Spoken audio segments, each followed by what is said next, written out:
Sie sind übernatürliche Wesen. Sie kommen in vielen Regionen vor. Sie werden als Boten einer höheren Macht beschrieben. Sie erscheinen meist mit Flügeln und haben eine friedliche Ausstrahlung. Der Engel.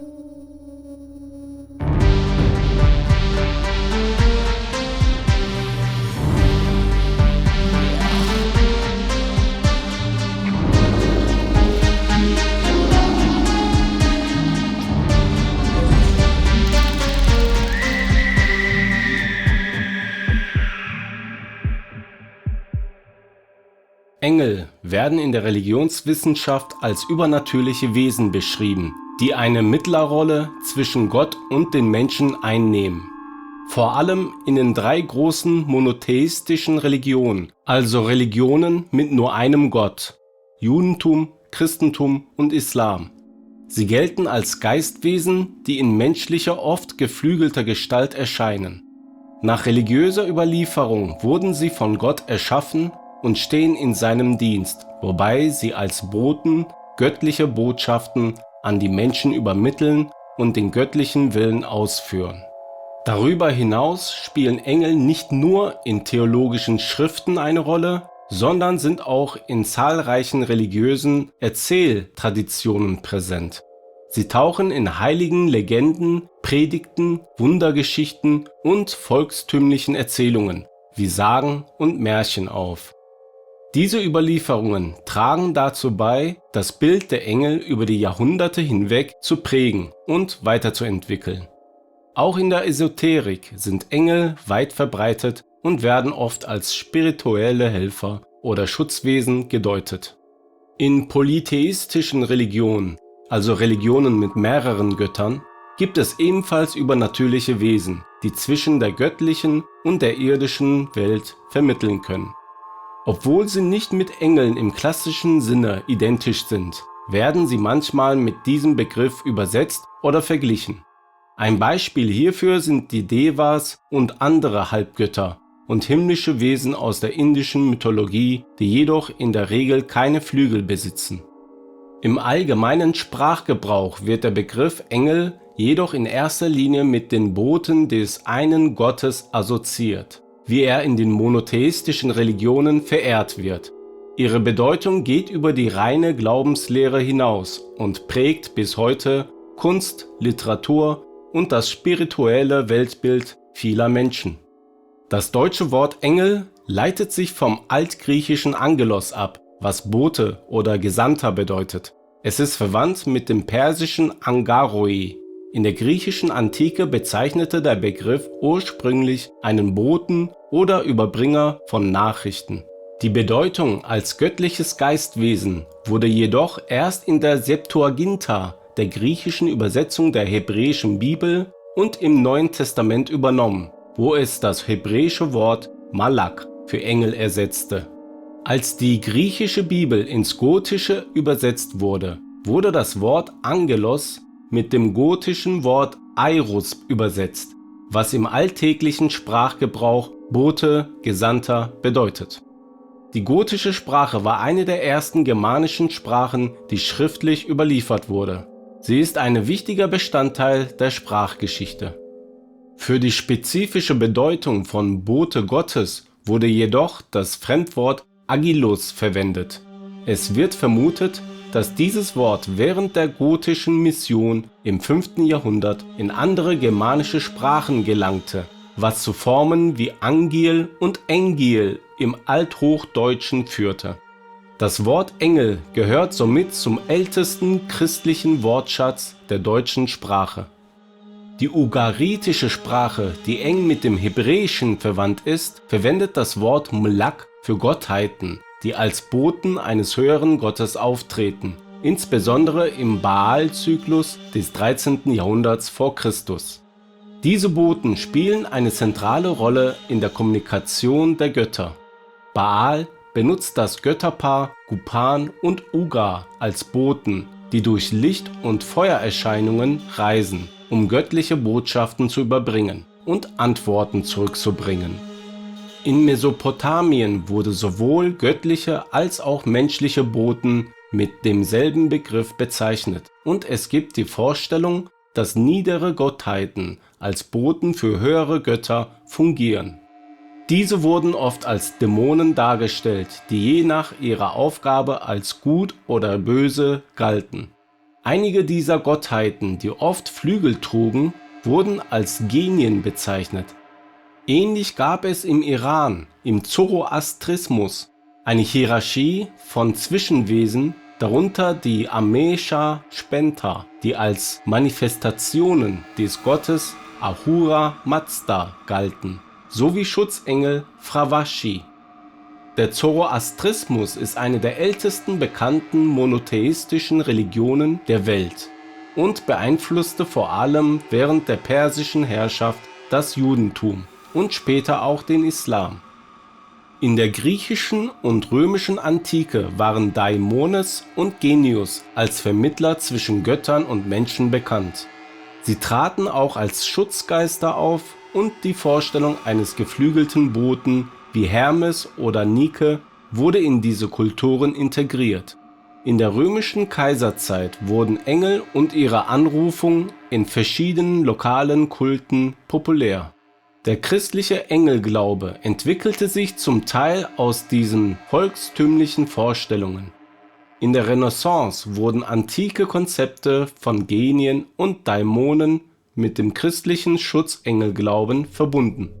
Im Judentum sind Engel mächtig, aber untergeordnet und von Gott unterschieden. Engel erscheinen oft als Feuer und können je nach Gottes Willen sichtbar oder unsichtbar wirken und sogar Menschen töten. Im rabbinischen Judentum haben Engel keinen eigenen Willen und befolgen streng Gottes Gebote. Sie sind eifersüchtig auf die Zuneigung, die der Mensch durch die Befolgung der Tora und anderer religiöser Praktiken erhält. Die Engel sind im Judentum nicht in festen Hierarchien organisiert, wie es später im Christentum der Fall war. Im Christentum sind Engel wichtige Wesen, die als Boten und Diener Gottes fungieren. Ihre Hierarchie wurde vom Pseudo-Dionysius Areopagita und Thomas von Aquin entwickelt. Engel sind immaterielle geistige Wesen, die im göttlichen Heilsplan wirken. In der katholischen und orthodoxen Kirche werden Engel verehrt, während viele protestantische Kirchen ihnen skeptisch gegenüberstehen. Es gibt verschiedene Erzengel wie Michael, Gabriel, Raphael und Uriel.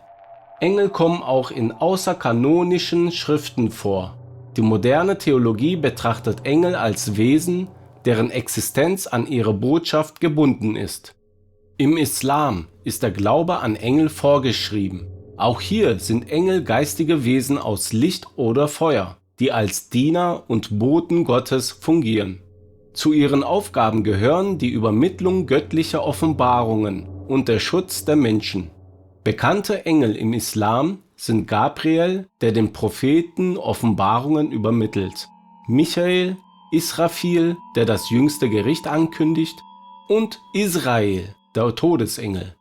Auch die Grabesengel Munkar und Nakir prüfen den Glauben der Verstorbenen. In der Tradition gelten Engel als unfehlbar, obwohl einige Gelehrte die Möglichkeit von Irrtümern einräumen. Schiitische und sufische Interpretationen betonen unterschiedliche Aspekte der Engel, wie ihre Nähe zu Gott oder ihre Rolle als spirituelle Führer. Als gefallene Engel werden himmlische Wesen bezeichnet, die aus den himmlischen Sphären verbannt wurden und oft als Teufel, Dämonen oder Satan erscheinen. Dazu wird es demnächst einen eigenen Clip geben. In den Apokryphen, den Schriften nicht anerkannter Religionsgemeinschaften, wurden diese Engel zunächst nicht mit Dämonen oder Satan gleichgesetzt. Im äthiopischen Henoch-Buch etwa lehrten die gefallenen Engel verbotene Wissenschaften, während die Nephilim, ihre Nachkommen mit menschlichen Frauen, als Dämonen beschrieben wurden. In der christlichen Lehre wurden Luzifer als gefallener Engel und Höllenfürst dargestellt, der viele Engel mit sich nahm und sie zu Teufeln machte. Später wurden Dämonen und gefallene Engel als identisch angesehen.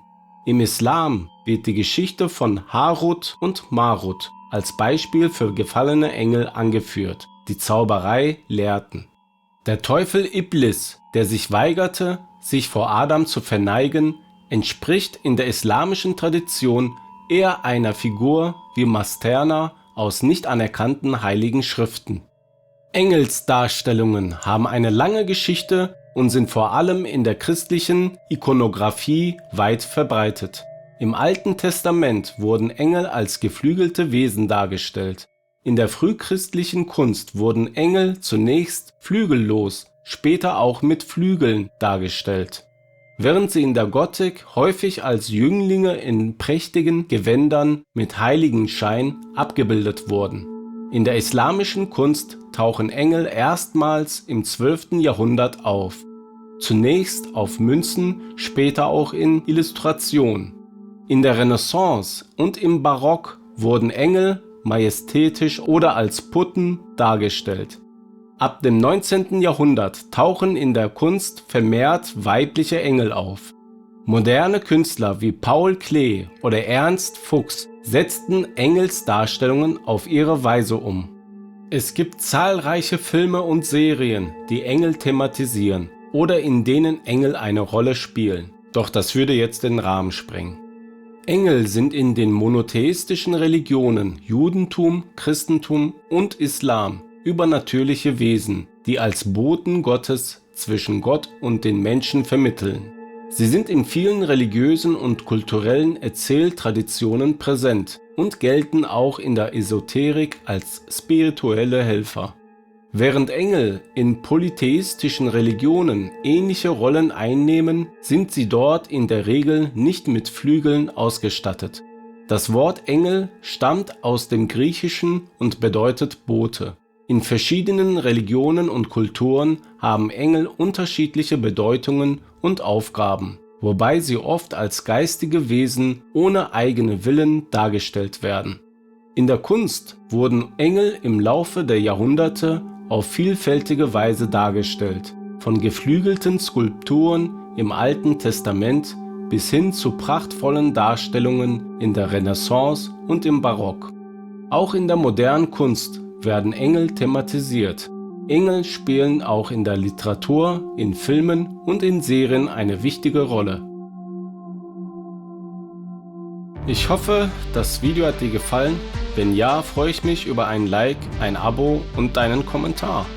Schau beim nächsten Mal wieder vorbei und bis dahin behalte die Augen offen für himmlische Boten.